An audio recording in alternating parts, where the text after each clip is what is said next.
Live from Fargo and serving you on TV, online, and on the go. This is Valley News Live at 5. Breaking news this evening as police have released the identity of the 52-year-old woman found dead in a Fargo apartment. Officers say Denise Marie Anderson was found in an apartment unit following a massive fire that nearly engulfed the building. Firefighters were called to the apartment at 417 12th Street North around 9:30 yesterday morning. During a search of the home, they found Anderson's body, which they say appeared to have traumatic injuries not related to the fire. Police later arrested 44-year-old Sheldon Davis on murder and arson charges. Investigators say he and Anderson knew each other. This incident is still under investigation. Tonight on Valley News Live at 6, we'll hear exclusively from Anderson's son on this tragic incident. We now know the name of the 25-year-old man who was killed after he was hit by a train west of Perham, Minnesota, Thursday morning. Deputies say Derek John Brem was driving his truck when he was hit by the train. The Otter Tail County Sheriff's Office says the man was in his pickup at a controlled crossing when he was hit. Deputies add they don't know why Brem didn't see or hear the oncoming train. A man is recovering from some very serious injuries after being hit by a train in Moorhead. Officials responded to a call about a man seen crawling around a moving train yesterday afternoon after sustaining a traumatic injury at the 1st Avenue North and 11th Street train tracks. Moorhead police are asking anyone who saw something or has any information about the incident to contact them. We are headed into the weekend and getting word that storms are brewing for some of us. Here's Hutch with your no-wait weather. Most across eastern North Dakota are dry except for a little batch of showers pushing into southwestern Cass County right now. They're slowly drifting north and west. Most of the thunder and lightning this afternoon has been focused in northwest Minnesota. Right now, central Marshall County near Newfolden and points north, seeing quite a bit of lightning and heavy rain. These storms have been persistent in the same area for some time, so locally heavy rain will be one of the problems. And from time to time, these storms will be capable of some small hail. They extend down into northeasternmost parts of Polk County and northern Clearwater County. Here's the I-94 corridor from Castleton south towards Kindred. Some showers that are slowly pushing north, so we may have a chance for some sprinkles here in the FM area. Your planning forecast shows temperatures slipping into the 70s for our evening light winds. And yes, an evening sprinkle chance. I don't think anything will become severe here. And in Grand Forks, dry, low 80s for the next couple of hours with light south winds. Now, as the weekend is right around the corner, if you have outdoor plans, I'll have details on what you can expect as, well, it looks a little on the summer-like side. And I'll have all those facts here in a few minutes. All right, thanks, Hutch. You bet. It's time to take a look at this week's Valley's Most Wanted. Police say 29-year-old Autumn Diaz is wanted for a probation violation on drug charges. You can call your local law enforcement if you have any information on her. A Minnesota man is facing several charges after authorities say they seized more than 100 firearms and thousands of dollars in a meth drug bust. Officials say it happened yesterday in a Bemidji home. The Paul Bunyan Drug Task Force seized roughly 300 grams of meth, more than 100 firearms, and over $5,000. Authorities also found things that had been reported stolen from numerous counties across north central Minnesota. 51-year-old J. Michael Porter is facing charges for the sale of controlled substances. He is in custody at the Beltrami County Jail pending formal charges. Bemidji police are asking for your help finding a 16-year-old girl. Shyla Barrett was last seen at 705 18th Street Northwest a little after noon today. Police say it appears she left voluntarily. She is 5'3", 140 pounds with brown eyes and black hair. Barrett was last seen wearing a black shirt, multicolored leggings, and white sandals. You're urged to call police if you know where she is. An investigation is underway in Olmsted County, Minnesota, after a wrong-way collision left 6 people dead. The fatal crash happened on Interstate 90 southwest of Rochester this morning. The Minnesota State Patrol says one of the vehicles involved was driving the wrong way on the interstate when it hit another car. This is the deadliest crash in Minnesota since 2010.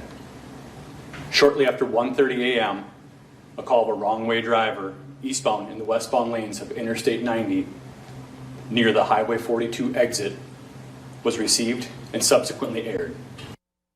Troopers say both cars had 3 people inside. Investigators are still trying to figure out what led to the crash. There's a need for the people you trust to take your kids to and from school. Schools all around the FM area are looking for bus drivers for the school year. That's now only weeks away. Valley News Team's Melanie Palmer explains some reasons behind the school bus driver shortage. They're the people who keep your kids safe when they step out the front door in the morning. And there's a need for them right now in the metro. A spokesperson with West Fargo Public Schools tells us they are looking for bus drivers now, and they're not alone. Here at Valley Bus, who does the routes for Fargo Public Schools and a portion of West Fargo schools, they have signs like these, looking for more drivers. And their website shows openings for school bus driver qualifications include being able to pass a drug test and having a clean driving record. And while there seems to be more of a need now with school just around the corner, one driver tells us they are always looking for bus drivers throughout the whole year. Now, Andrea, we talked with John McLaughlin from Valley Bus in Fargo, and he tells us there has been a steady school bus driver shortage for about 5 years now, and says there are a handful of reasons behind it. That includes unemployment in the FM area being so low, being that driving a bus is a non-traditional job, which typically comes with split hours, and he says some people get apprehensive thinking about working with kids. And this issue is not just in North Dakota. The transportation director with Moorhead Public Schools tells us it's more of a nationwide issue. He says there are a lot of requirements needed to get the position. And when it comes to this school year, Moorhead is still a couple drivers short. Valley Bus, on the other hand, tells us they should be ready in the next couple weeks. But once again, they are always looking for more drivers. Andrea? All right. Thank you, Melanie. If you're interested in applying, we have links to where you can do that on our website, valleynewslive.com.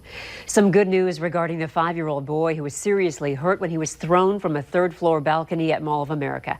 That boy is now out of the ICU. In April, 5-year-old Landon was thrown nearly 40 feet to the ground by a stranger. He was badly injured, suffering 2 broken arms and a broken leg, facial and skull fractures, and had his spleen removed. Landon, who has been in intensive care since the accident, is now being transported to an inpatient physical rehab program at another hospital. Emmanuel Aranda was convicted of the crime and is currently serving a 19-year prison sentence for attempted first-degree murder. A majority of House Democrats now support opening an impeachment inquiry into President Trump. NBC News reports 118 of the 235 House Democrats have now publicly called for opening an inquiry. 25 Democrats have signaled their support since former special counsel Robert Mueller's testimony on July 24th. This despite Speaker Nancy Pelosi's urging the caucus to focus, for now, on congressional investigations and ongoing court actions. At a press conference last week, Pelosi said the House would proceed not one day sooner than needed. Any impeachment inquiry would begin in the House Judiciary Committee, and 16 of the 24 Democrats there back an inquiry. Arms and military experts said the world is a more dangerous place today than yesterday. Both the U.S. and Russia have abandoned a nuclear treaty involving immediate-range missiles. Former President Reagan and then Soviet leader Mikhail Gorbachev signed the treaty in 1987. There are fears in both countries that there will now be a new arms race. Now both sides are arming, and yes, there's an arms race forming out. Arms control is going out the window, and the last treaty is standing as the new start, and that can also be abrogated. Since 1987, the INF Treaty led to the elimination of 2,692 U.S. and Soviet nuclear and conventional ground-launched ballistic and cruise missiles. The treaty also banned land-based missiles with a range of between 310 and 3,400 miles. Starting Monday, your commute may get a little congested as lane closures and reduced speeds will be put in place on I-29 in Fargo from Main Avenue to 12th Avenue North. These closures will allow Xcel Energy to install new overhead power lines and could cause some traffic delays. The work is expected to be completed by the end of the week. The North Dakota Department of Transportation is reminding drivers to slow down and follow the traffic signals.